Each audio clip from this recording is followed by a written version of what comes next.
ಮತ್ತೊಂದು ದಿನದ ಮಿನಿ ವ್ಲಾಗ್ಗೆ ಸ್ವಾಗತ. ಇವತ್ತು ಕೂಡ ಒಂದು ಟೆಸ್ಟ್ ಇತ್ತು, ಹಾಗಾಗಿ ಕಾಲೇಜಿಗೆ ಬಂದು ಅಫ್ಕೋರ್ಸ್ ಓದ್ಕೊಳ್ಳಿಲ್ಲ. ಆರಾಮಾಗಿ ಹರಟೆ ಹೊಡ್ಕೊಂಡು ಕೂತ್ಕೊಂಡಿದ್ವಿ. ಆಮೇಲೆ ಎಕ್ಸಾಮ್ ಎಲ್ಲ ಬರೆದು ಬಂದು ಹಾಗೆ ಎಕ್ಸಾಮ್ ಮುಗೀತು ಅನ್ನೋ ಖುಷಿಗೆ ಮಿಲ್ಕ್ ಶೇಕ್ ಎಲ್ಲ ಕುಡ್ಕೊಂಡು, ಆಮೇಲೆ ಒಂದು ಸ್ವಲ್ಪ ಪ್ಲ್ಯಾನ್ಸ್ ಇತ್ತು, ಬಟ್ ಅನ್ಫಾರ್ಚುನೇಟ್ಲಿ ಆಗಲಿಲ್ಲ. ಏನೇನು ಮಾಡೋದು, ಮನೆಗೆ ಬಂದು ಹೊಟ್ಟೆ ತುಂಬ ಊಟ ಮಾಡಿ ಆಮೇಲೆ ಒಂದು ನ್ಯಾಪ್ ಹಾಕಿದೆ. ಅದಕ್ಕೂ ಮುಂಚೆ ವರ್ಡ್ ಆಫ್ ದ ಡೇ ರಿಸೈಲೆಂಟ್. ಅಂದರೆ ಇವಾಗ ನೀವೇನೋ ಒಂದು ಕೆಲಸ ಮಾಡಿರ್ತೀರ, ಬಟ್ ಯಾವಾಗಲೂ ಗೆಲ್ಲೋದಕ್ಕೆ ಆಗಲ್ಲ. ಕೆಲವೊಮ್ಮೆ ಸೋಲು ಬರುತ್ತೆ. ಸೋತು ಹೋಗ್ತೀರಾ. ಆ ಸೋಲಿನಿಂದ ನೀವು ಎಷ್ಟು ಬೇಗ ಎದ್ದು ನಿಲ್ತೀರಾ ಅನ್ನೋ ಒಂದು ಕ್ಯಾರೆಕ್ಟರ್ನ ಡಿಫೈನ್ ಮಾಡೋದಿದೆಯಲ್ಲ, ಅದೇ ರಿಸೈಲೆಂಟ್. ಎಕ್ಸಾಂಪಲ್ ಹೇಳೋದಾದರೆ, she remained resilient despite all the challenges she faced ಅಂತ ಹೇಳ್ಬೋದು. ಇದು ತುಂಬ ಇಂಪಾರ್ಟೆಂಟ್ ಆಗುತ್ತೆ. ಆ್ಯಂಡ್ ನ್ಯಾಪ್ ಹಾಕಿ ಎದ್ದು ದೇವಸ್ಥಾನಕ್ಕೆ ಹೋಗಿದ್ದೆ. ತುಂಬ ಚೆನ್ನಾಗಿ ಅನಿಸ್ತು ದೇವಸ್ಥಾನಕ್ಕೆ ಹೋಗಿ ಬಂದಿದ್ದು.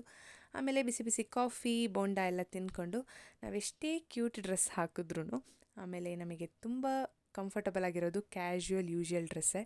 ಒಂದು ಟೀ ಶರ್ಟು, ಒಂದು ಶಾರ್ಟ್ಸು ಹಾಕ್ಕೊಂಡು, ಆಮೇಲೆ ಮಂಡೇ ನನಗೆ ಪ್ಲೇಸ್ಮೆಂಟ್ ಟೆಸ್ಟ್ ಇತ್ತು, ಹಾಗಾಗಿ ಅದಕ್ಕೂ ಕೂಡ ಪ್ರಿಪೇರ್ ಆಗೋಣ ಅಂತ ಹೇಳಿ ಹಾಕ್ಕೊಂಡು ಆಮೇಲೆ ಎಲ್ಲ ಮುಗಿಸ್ಕೊಂಡು ಮಲ್ಕೊಂಡೆ ಅಷ್ಟೇ.